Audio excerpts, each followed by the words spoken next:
Hello, my friends, and welcome back to Cat on a Sofa. And I think today I have a bit of a different video idea.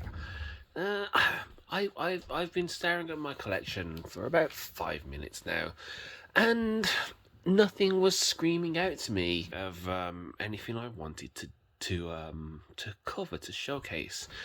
And eventually I settled on doing Wanted as a what makes a bad steelbook. So I was going to just cover this as a bad steelbook. And then I came up with an idea, as I often do, to do a comparison. So instead of just doing what makes a bad steelbook, I'm going to do a comparison of a bad steelbook and a good steelbook. Bad, good. Bad, good. So before we get started, guys, if you do enjoy this video, please consider liking and subscribing. Please leave a comment and tell me what you consider to be a good steelbook and a bad steelbook. What are some examples? Like, what do you personally look for in a steelbook that makes it good? Is there anything specifically on a steelbook that would completely put you off buying it? Like, under normal circumstances, this blue bar would prevent me from purchasing it. However, it was a blind buy from the CEX website and it didn't have a photo, or if it did have a photo, I assume that was either a mock-up or a J card. But in any case, it was dirt cheap and I just wanted the Blu-ray of the movie, and I think it was like as much as if not cheaper than the regular Blu-ray. So yeah, I just grabbed it. Anyway, firstly, what makes a steelbook bad? Well, I think when you treat a steelbook as though it's just a normal release that happens to be printed on a steelbook, certainly that certainly for me makes it bad. Like, age ratings printed directly on the steelbook, incredibly bad. Blu-ray blue bar at the top of the steelbook, that's incredibly bad. A barcode and more age ratings and all of this shit. It's basically the back of an Amaray but printed on a steelbook, and for me it just smacks of not only a lack of effort but a lack of understanding about what steelbook collectors actually want. Now, I know this probably comes from a time before we really had the boutiques like we do now, and obviously it's becoming better, but it's still not perfect. Like, we still definitely absolutely have issues of examples of bad choices. Hang on, I'm gonna get something. So, the Event Horizon would be a more recent example of something done not quite so well, and it's still just it smacks to me of a complete lack of understanding about what studios think that collectors want. Either that or they just don't care.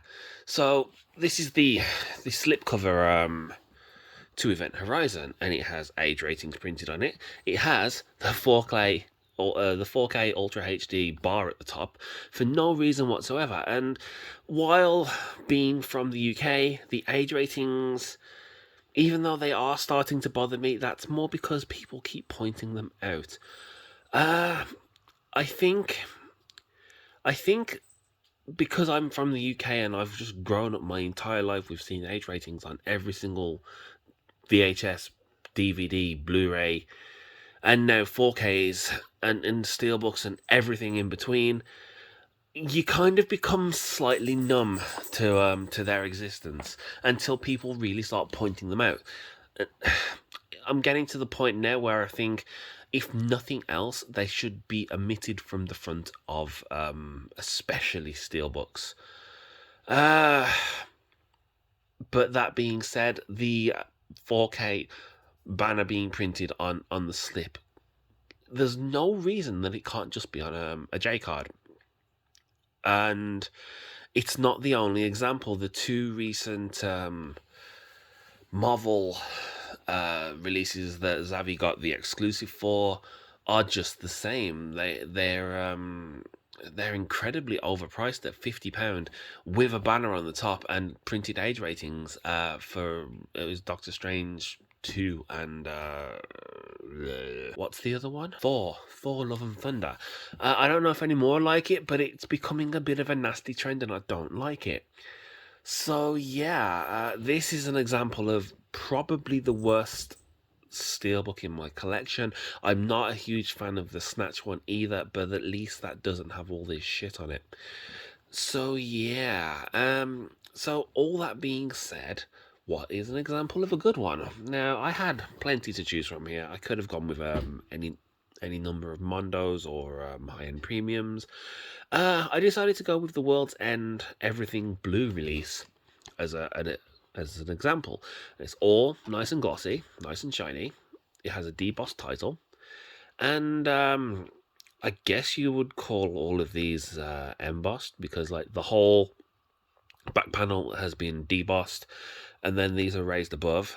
So it's like a combination of debossing and embossing on the back. It does have a tiny logo and a few credits at the bottom, but I guess you can forgive that. And it has some fairly decent internal artwork. And I would definitely consider this an example of a steelbook done right.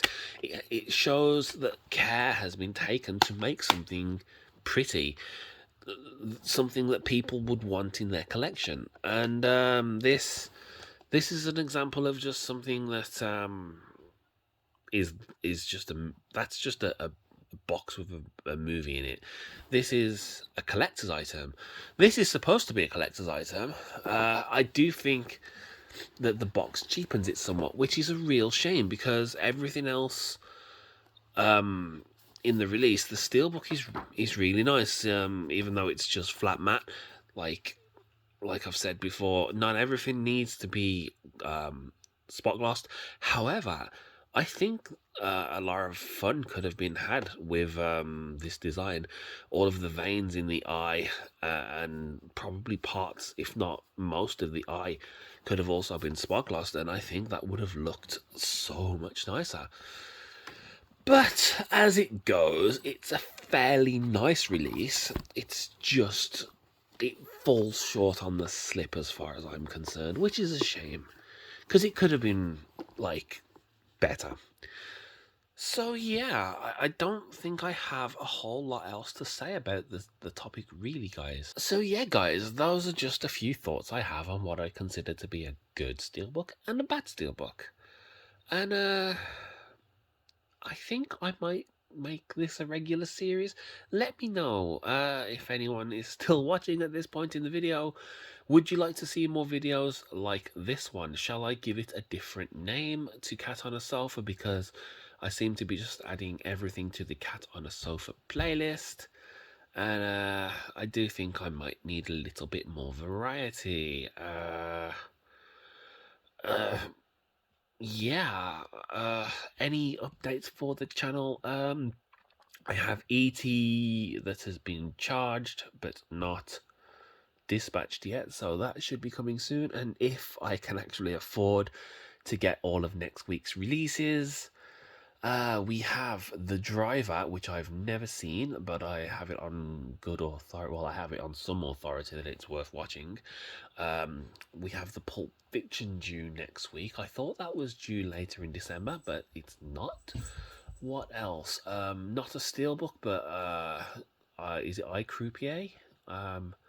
That's due. I think I have 4 due next week. I can't remember what they all are. Anyway, but yeah, I will do those as of when they come in, guys. And I do believe that's everything I have to say on this today. So let me know in the comments, guys, what you would like to see from the channel. And if you enjoy this video, please consider liking and subscribing, as it really does help me out. I want to get to that 1,000 subscriber mark, and I want to get my 4,000 watch hours. I know it's not the be all and end all, but it would be nice to just achieve that goal. It would just let me believe for just a second that it's worth continuing to do. Like, I do this, I'm doing it for fun, let's be honest. But maybe one day I could actually elevate it to a point where I could make some money doing it, and that would be really nice.